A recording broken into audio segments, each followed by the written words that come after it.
Philippines. Isang mapagpalang umaga po sa ating lahat. So welcome po sa ating gawain sa The Word God's With and Life Ministry live stream YouTube channel and Facebook channel. So isang mapagpalang umaga po sa ating founder ng The Word God's With and Life Ministry kay Pastor Albert Islam sa buong pamilya. Lahat ng mga members ng The Word God's With and Life Ministry, good morning, good morning. At isang mapagpalang umaga din po sa ating pastor ng Cebu, kay Pastora St. Pinote, sa Bohol kay Pastor Jupilo Yumo, at sa Labria Anii kay Pastor Gio kasama sa kanyang assistant kay Pastora Perla Catarata. So good morning po sa ating lahat. At ganun din sa Labria Mati kay Pastor Bernie Sinagunya. So good morning po sa ating lahat. So welcome po sa ating gawain sa The Word Has Faith and Life Ministry live stream YouTube channel and Facebook channel. Sa isang mapagpalang umaga po sa ating lahat. So welcome po sa ating gawain. So tayo po manalangin upang mihala natin ang ating sarili sa magandang balita.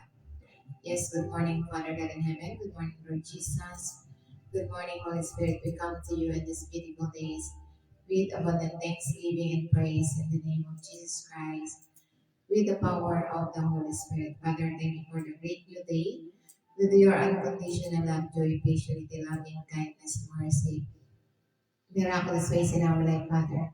Thank you, Father God, for giving us strength, courage, understanding, wisdom, knowledge, and Holy Spirit.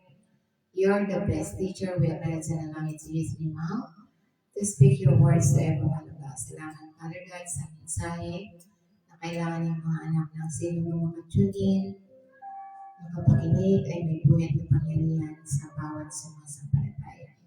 Thank you, Father God. Thank you, Lord Jesus. Thank you, Holy Spirit. All the glory and all our will to you. In Jesus' name we pray. Amen. Praise the Lord. So good morning po sa ating living viewers. Kay Doña Erlene Mercado. So good morning, Doña. Sa isang mapagpalang umaga po. So ano nga ba yung ating pagninilay ngayon? So the principles of giving and receiving. So ito yung mababasa natin sa Luke chapter 6 verse 38. Give and it will be given to you, a good measure pressed down, shaken together, and running over will be poured into your lap. For with the measure you use, it will be measured to you. So ito yung ating pag-uusapan, ang prinsipyo ng pagbibigay at pagtanggap. So kaya nga ito yung sinasabi sa banal na kasulatan na ito ay bahagi ng pagtuturo ng ating Panginoon Kristo sa pagiging bukas palad. Ay tinatampok nito ang isang pangunahing prinsipyo ng kaharian ng Diyos, na ang paraan ng pagbibigay natin sa iba ay direktang nakakaapekto sa paraan ng pagtanggap natin. Kaya nga itinuturo nito sa bawat isa sa atin na kapag bukas palad tayong nagbibigay, pagpapalain tayo ng Diyos bilang kapalit na kadalasang sagana at higit pa sa maiisip natin. So kaya nga ito yung sinasabi ng banal na kasulatan na ito'y mahalaga, ang pagbibigay, ang prinsipyo ng pagbibigay at pagtanggap. So kaya sinasabi na ito'y tungkol sa mga alituntunin ng pagiging bukas palad at katumbas ng kaharian ng Diyos na hinihikayat ang mga mananampalataya na magbigay ng malaya, nagtitiwala sa saganang probisyon ng Diyos na ibinibigay sa bawat sumasampalataya. So kaya nga, ito'y sinasabi sa banal na kasulatan na ito yung panawagan sa pagbubukas palad. Ang utos na magbigay ay nagpapaalala sa atin ng kahalagahan ng pagiging hindi makasarili at pagbabahagi ng ating mapagkukunan, oras, at pagmamahal.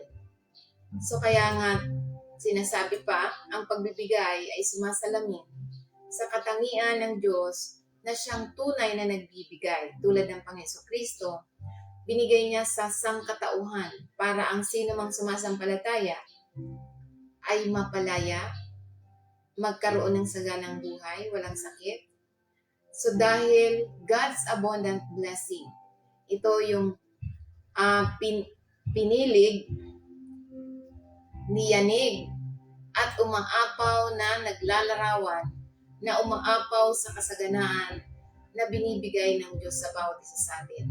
Na sinasalamin ito kung paano ginagantimpalaan ng Diyos ang pagbubukas palad. Hindi lamang sa material na paraan, kundi sa spiritual, emotional, at relasyon ng pagpapala. So, complete ang pagpapalang binibigay ng Diyos. Spiritual, physical, emotional, at relasyon. So, kaya nga, spiritual na pagpapala na sinasabi na idinidiin ito na ang paglalaan ng Diyos ay higit pa sa ating inaasahan.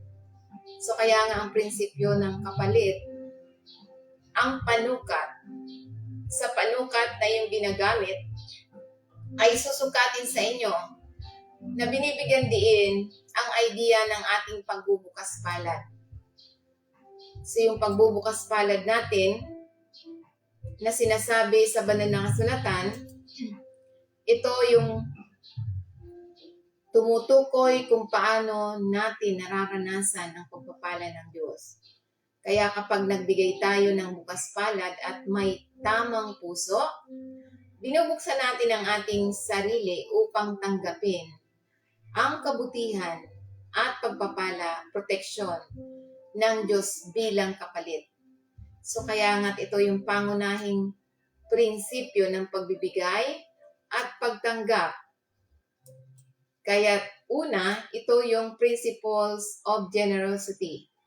Kaya nga ito yung pagbubukas palad na binibigyan diin ng Panginoon Kristo ang kahalagahan ng pagbibigay ng malaya at pagbubukas palad. Ang pagbibigay ay hindi lamang salamin ng ating pagmamahal sa iba, kundi isang pagpapahayag din ng pagtitiwala sa paglalaan ng Diyos. Ang pagiging bukas palad ay sentro ng buhay Kristiyano. So kaya nga ito yung halimbawa. Ang halimbawa dito yung the widow's offering. So mababasa natin yan sa Mark 12, verse 41 to 44. So ito yung sinasabi na pinuri ng Panginoon Kristo ang balo na nagbigay ng lahat ng mayroon sa Kanya. Na nagpapakita na ang puso sa likod ng pagbibigay ay mas mahalaga kaysa halaga. Ang kanyang pagbubukas palad ay isang modelo ng pagbibigay at sakripisyo. So kaya nga ito'y sinasabi sa banal na kasulatan na ito yung mababasa natin sa Mark 12 verse 41. Sabi dito na upo ang Panginoon Kristo sa tapat ng pinaglalagyan ng mga handog at pinagmasda ng karamihan na naglagay ng kanilang salapi sa kabangyaman ng templo. Maraming mayayaman ang naghulog ng malaking halaga. Sa verse 42, Mark 12 verse 42, ngunit dumating ang isang mahirap na balo at naghulog ng dalawang napakaliit na baryang tanso na nagkakahalaga lamang ng ilang sentimo. Sa verse 43, tinawag ng Panginoon Kristo ang kanyang mga alagad at sinabi, katotohanan sinasabi ko sa inyo, ang dukhang balo na ito ay naghulog ng higit sa kabangyaman kaysa lahat ng iba. Sa verse 44, silang lahat ay nagbigay ng kanilang kayamanan, ngunit siya, mula sa kanyang kahirapan, inilagay ang lahat-lahat ng kailangan niyang mabuhay. So kaya nga ito'y sinasabi na ang pagbibigay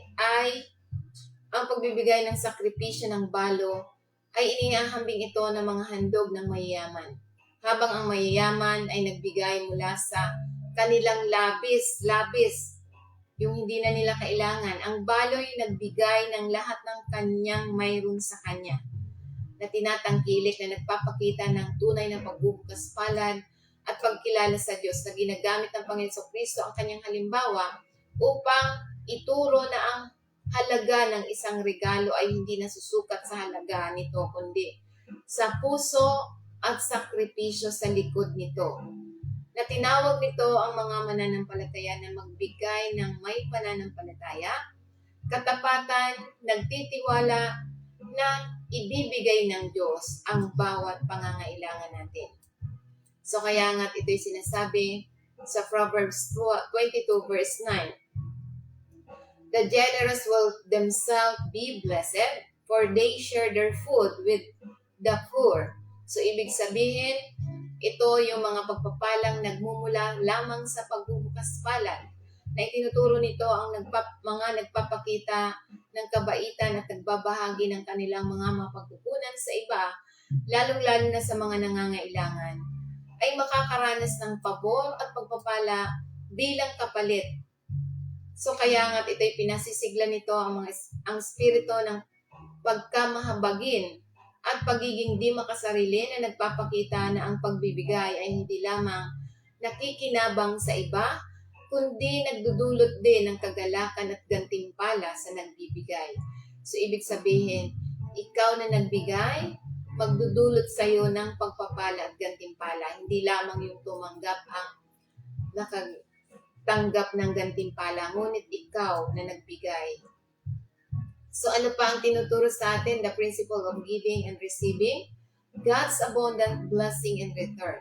So kapag tayo nagbigay, ang saganang pagpapala ng Diyos bilang kapalit kapag tayo nagbigay. Nangako ang Panginoon Kristo, kapag nagbigay tayo, pagpapalain tayo ng Diyos ng saganang-sagana, na dinidiin ito, nagniningning at nag-uumapaw, na inimumungkahin ito, ang mga pagpapala ng Diyos ay magiging higit pa at sapat upang matugunan ang ating mga pangangailangan at mag-uumapaw pa nga sa buhay ng marami.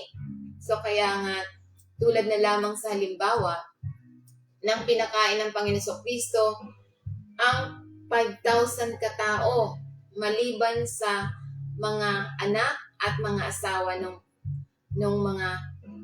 mga kalalakihan.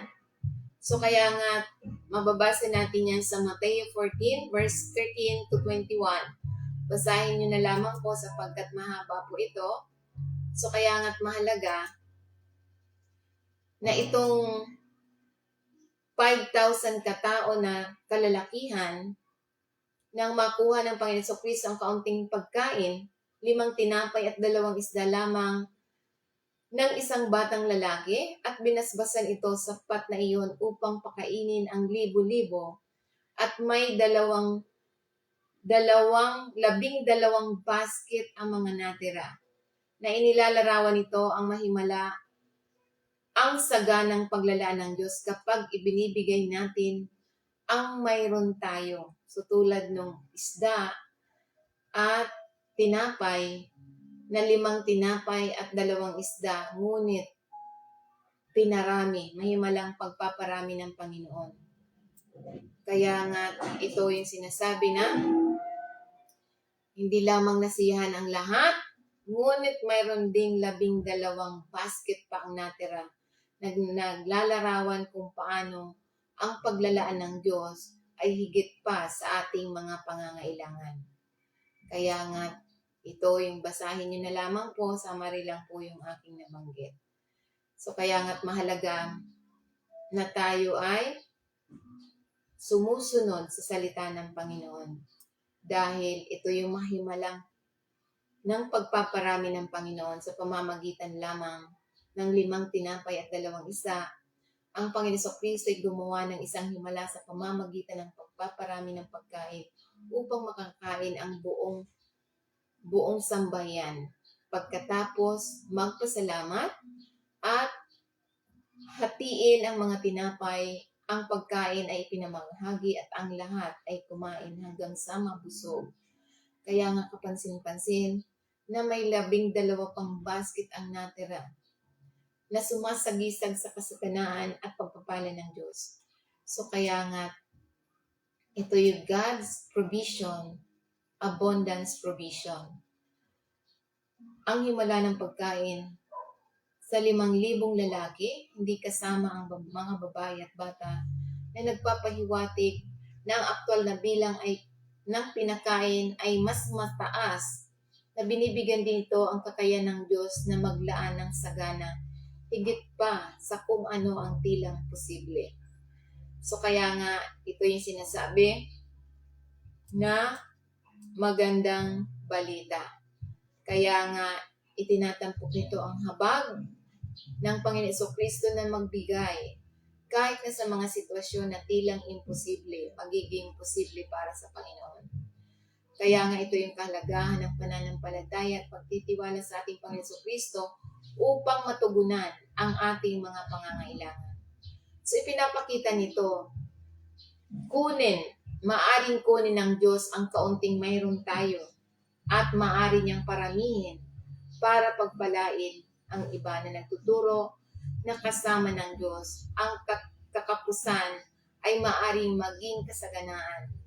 Kaya nga tinihikayat tayo bilang mga mananampalataya na dalhin ang ating mga alalahanin at pangangailangan sa ating Panginoon Jesucristo na tayo nagtitiwala sa kanyang kapangyarihan at habag na ibinibigay niya sa bawat isa sa atin. So kaya nga ito yung mahalagang mensahe na huwag tayong mabalisa kung ano man yung nakikita natin.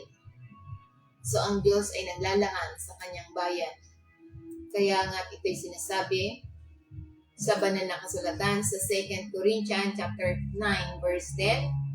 Ngayon siya'y nagbigay ng binhi sa maghahasik at tinapay para sa pagkain at magbigay din at magpaparami ng iyong binhi at magpapalaki ng ani ng iyong katuwiran. So dapat ang katuwiran ng Diyos ang mananatili sa bawat isa sa atin. So kaya nga't mahalaga na tayo laging nagninilay-nilay, nakikinig ng magandang balita. Sapagkat sinasabi sa banal na kasulatan na ito'y nagbibigay diin sa paglalaan at katapatan ng Diyos na tinitiyak sa atin. Tulad ni Apostol Pablo, tinitiyak sa bawat mananampalataya kung paano ang Diyos ay nagbibigay ng mapagkukunan or binhi para sa pag-aasik at kabuhayan yung tinapay. Ibinibigay din niya at pararamihin ang mga mapagkukunang kailangan para sa mga gawa ng pagbubukas palad. Higit pa rito, ang Diyos ay magdadala ng isang ani ng katuwiran na sumasagisag sa espiritual na mga pagpapala at ang epekto nito sa tapat na nagbibigay. Kaya nga maging tapat tayo sa ating kaloob para sa Panginoon dahil bubuksan ng pinto ng dungawan sa langit ang mga pagpapala na wala ng sapat na silid kalalagyan kung tayo'y tapat sa pagbibigay para sa Panginoon. So kaya nga bilang mga mananampalataya, hinihikayat tayo na magtiwala lamang sa Diyos bilang ang tunay na tagapagkaloob at mamuhay ng bukas palad. So ano pa ang tinuturo sa atin? Sabi niya, pangatlo, the measure you use, ibig sabihin ito rin yung gagamitin niya para sa atin. Yung ginagamit natin para sa pagbibigay, ito yung paraan ng pagbibigay natin sa iba, sa pag-ibig man, sa oras man, o mapagkukunan o pagpapatawad, o mga pagdidetermina kung gaano kalaki ang natatanggap natin. Kung nagbibigay tayo ng pagbubukas palad, tatanggap din tayo ng pagbubukas palad. So kaya nga ito'y sinasabi tulad na lamang sa halimbawa, the parable of unmerciful servant. So ito yung talinghaga na walang habag na lingkod. Mababasa natin yan sa Mateo 18 verse 21 to 35. Basahin nyo na lamang po. Babanggitin ko lang po ang buod, yung summary lang. Short story. So ito yung talinghaga ng isang alipin na pinatawad ng malaking utang ay hindi nagpakita ng awa sa isang taong may utang sa kanya ng maliit na halaga. So ang hari na nagpakita ng awa ay nagalit ng hindi ganun din ang ginawa ng alipin. Na nagtuturo sa atin na ang sukat na ginagamit natin sa pagpapatawad at pagpapala sa iba ay nakaka-epekto din sa ating sariling karanasan at awa. So kaya nga ito'y sinasabi na nagbibigay diin ng kahalagaan ng pagpapatawad sa buhay ng isang mananampalataya. Na itinuturo nito na ang pagpapatawad sa iba ay refleksyon ng pagiging mapagpatawad ng Diyos at ang kahalagahan ng pagtanggap ng kanyang kapatawaran. Kaya't hinahamon tayo bilang mga mananampalataya na pakawalan ang sama ng loob, hinanakit, galit, inggit, mga lahat ng gawa ng kaaway, at magpakita tayo ng gawa, pagyamanin ang pagkakasundo at pagpapakita ng pagmamahal ng Diyos sa mga relasyon. So kahit na yung ating mga mahal sa buhay, laging nagagalit, so dapat magpakita tayo ng awa. Huwag nating gantihan yung gumagawa sa atin, maging pamilya man natin ito or mga mahal sa buhay. So kailangan magpakita tayo ng pagkakasundo at pagpapatawad, pagmamahal. So ipakita ang pagpapatawad, pagmamahal, at pakikipagkasundo. Pakawalan ng sama ng loob, alisin ang sama ng loob. Alisin ang galit, puot, hinanakit, inggit, at yung hindi nagpapatawad. So mahalaga dahil ito yung panukat kung ano ang ginagawa natin sa ating kapwa, ito rin yung gagawin sa atin. So kaya nga, kung ano ang panukat na ginagamit natin, na itinuturo nito sa atin, na ito rin ang makakamit natin, matatanggap natin. So kaya nga't mahalaga ang salita ng Diyos, kaya ito yung principle of giving and receiving. So bilang mga mananampalataya, so ito yung dapat nating gawin para tayo ay makatanggap dahil ang pagpapala, ang saganang pagpapala ng Diyos na ito yung gagawa siya ng himala sa bawat buhay ng bawat mananampalataya. Kung tayo ay susunod, isa sa buhay, makikinig, at gawin kung ano man yung sinasabi ng Panginoon. So kaya dapat ang mananatili sa atin upang magawa natin ang salita ng Panginoon. Ito yung mananatili sa atin na lagi nating pinag-uusapan ang salita ng Diyos, lagi nating iniisip ang salita ng Diyos, at isinasabuhay natin ang salita ng Diyos. Sapagkat ito yung pamamaraan ng Diyos upang makamtan natin ang prinsipyo ng kung ano yung ginawa natin, ito rin yung tatanggapin natin. Ang prinsipyo ng pagbibigay at pagtanggap. So kaya nga't mahalagang mensahe na tinuturo sa bawat isa sa atin.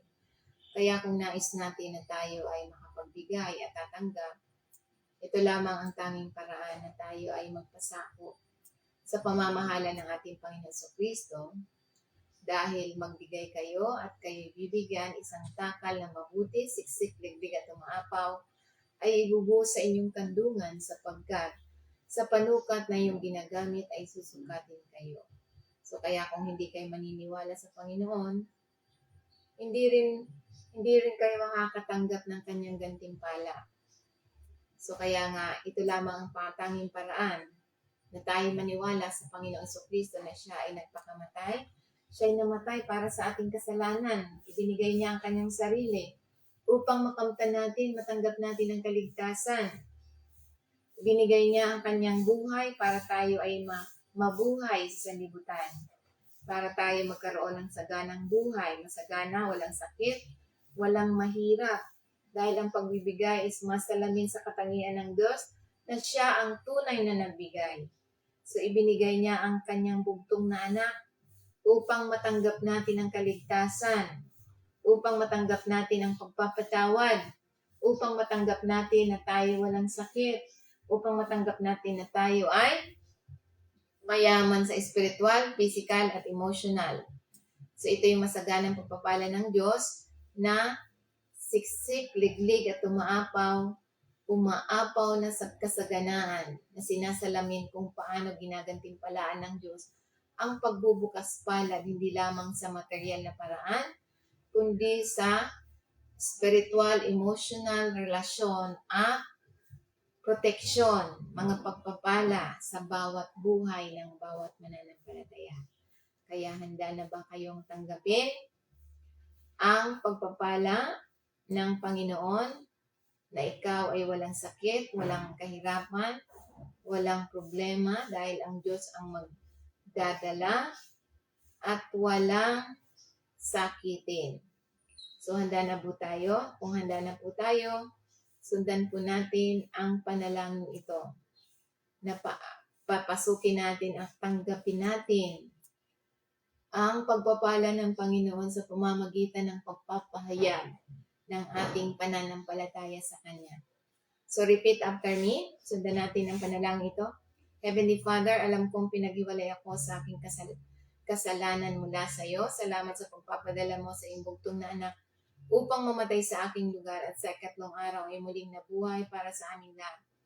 Panginoong Hesus, kailangan kita, nagtitiwala ako, patawarin mo ako sa aking mga nagawang kasalanan sa isip, salita at sa gawa. Sinasadya man ito o hindi sinasadya, mula pagkabata hanggang sa ngayon, salamat sa pagpapatawad mo sa aking mga kasalanan. Binubuksan ko ang pintuan ng aking buhay at inanyayan kita sa aking buhay bilang aking Panginoon at tagapagligtas. Salamat sa pagtanggap mo sa akin sa iwalang hanggang pamilya. Salamat, ikaw po ang maghari sa trono ng aking buhay at isulat mo ang aking pangalan sa aklat ng buhay at mamuhay ako ayon sa iyong kalooban. Ito ang aking dalangin sa pangalan ni Jesus. Amen. Praise the Lord. So kung ginawa po natin ito, maniwala po tayo, natatanggapin natin ang pagpapala mula sa Panginoon. So tayo po manalangin sa Panginoon.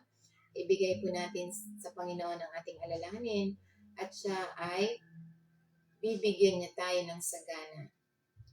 Siksik, liglig at umaapon ng pagpapala na ipagkakaloob niya sa bawat isa sa atin. Yes, Father God, in the name of Jesus Christ of Nazareth, with the power of the Holy Spirit, salamat, Ama, sa salitang ipinaalala mo sa amin ng prinsipol ng pagbibigay at pagtanggap. Kaya salamat, Ama, sa aming natanggap na punong-puno ng biyaya, kagalakan, kasiglahan. Salamat sa kalakasan at pag-iingat mo sa bawat isa sa amin sa pamamagitan ng mga pagpapalang ipinagkaloob mo sa bawat isa sa amin na complete, nananatili, namamalagi dahil sa gabay na banal na Espiritu Santo na nagtuturo sa amin upang walang pagkukulang na yung pag-ibig na ipinagkaloob sa amin. Pag-ibig na walang pagkukulang sa mga pagpapalang spiritual, pagpapalang financial, pagpapalang emotional na ibinuhos mo sa bawat isa sa amin. Ang mga pagpapala na wala ng sapat na silid na kalalagyan ng mga pagpapalang ipinagkaloob mo sa bawat isa sa amin. Siksik, liglig at umaapon na pagpapala, spiritual, financial na pagpapala, emotional na pagpapala, at mananatili sa aking mga kapatid, especially sa mga viewers, subscriber, sa iyong mga anak, sa Luzon, Visayas at Mindanao, at lahat ng connected sa The Word, God, Spirit, and Life Ministry. Thank you, Father God, na mananatili ang iyong mga pagpapala hanggat hindi ka pa lumarating at sa iyong pagdating, kami ay iyong kasama sa iyong kaharian. Kaya salamat, Ama. Thank you, Father God, sa divine protection na magtrabaho, mag-travel, magnegosyo ang iyong mga anak, safe and sound na lagi mong binabantayan ang bawat isa, na hindi mo pinapahintulutan na pahirapan ng kaaway, na hindi mo pinapahintulutan na mawasak ng kaaway sapagkat ikaw ang the best na nangangalaga sa iyong tupa. Kaya salamat, Ama, sa pamamagitan ng Panginoon Kristo sa kanyang dugo na iniingatan kami, pinoproteksyonan kami, kino-cover kami ng kanyang dugo upang hindi kami makita ng aming mga kaaway. Sapagkat ikaw yung the best shipper sa bawat buhay ng bawat mananampalataya. Thank you, Father God. At salamat, Ama, sa complete healing mula ulo hanggang paa is normal. Yung mga anak, walang sakit, walang mananatiling may sakit sapagkat according to your words, ikaw ang nagpapagaling sa pamamagitan ng latay ng Panginoon Kristo sa sakripisyo ginawa niya sa krus. Kaya salamat, Ama, sa pamamagitan ng kanyang mga latay, complete healing ang natanggap ng mga tao ng Diyos right now. Thank you, Father God. Thank you, Lord Jesus. Thank you, Holy Spirit. All the glory and honor belongs to you. In Jesus' name I pray. Amen. Praise the Lord. Purihin ang Panginoon. Good morning and God bless ka sa ating lahat. Bye for now. Hanggang sa muli po nating gawain. Bye.